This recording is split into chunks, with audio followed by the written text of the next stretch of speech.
capacity as where God has placed you now, say to an organization that God has given a ministry, what media will you recommend should be used to propagate the gospel that you think, in addition from face-to-face and mouth-to-mouth, one-to-one on evangelism? Everything that God has created has been created for our benefit.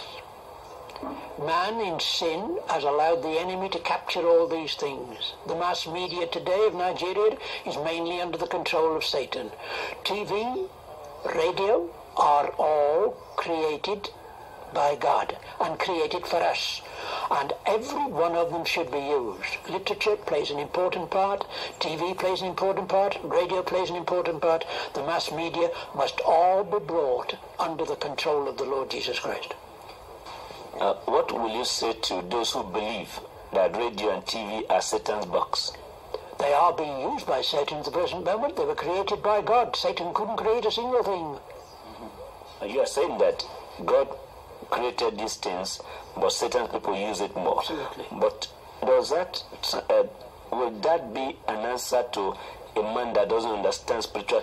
Is it evil? And let me put it that way. Is it evil to have a radio? No, certainly not. What sin is there in having a television? No sin in possessing a television.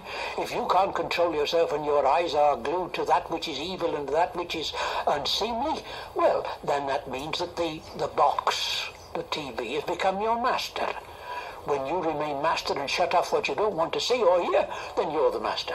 And God is going to increase the amount of radio coverage for the gospel, increase the amount of TV for the gospel in every part of the world. Yeah. And I'm hoping that very soon we're going to have a Christian radio station and a Christian TV station in Nigeria. Glory be to God. That's our belief.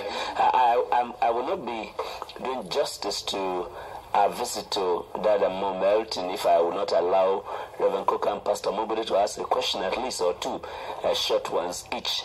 Reverend Coker, what will you, from all you have had with discuss now in about 50 minutes, what will you say, ask as a question? Yes, Dad, my question is, as a missionary and general superintendent of a very big and large congregation, would you think you had some problems with church administration? And if you had some problems, how did you deal with them? Oh, yes. Wherever you get people, you get problems. And even though they're Christians, there's problems. But God has brought into existence a church. I will build my church. And that's not a denomination. And when God said he would build his church, he said also that he had got an order, a government, an organization, an administration for that church. And that administration is comprised and composed of men upon whom God has put his hand.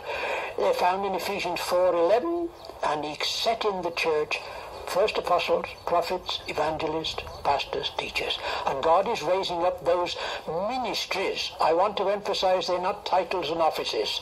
They're ministries. Many men today have got the ministry of an apostle and they don't know it. Many have got the ministry of apostle, prophet, and all these others. God is bringing back those ministries, and they will be re-established before the church can be brought into unity and to perfection. Reverend Coker, that's a wonderful question, because many people do not know that the church leaders, someone like himself, would have passed through crisis. Right. Have you ever experienced any problem because of your faith and because of your... Well, you would think...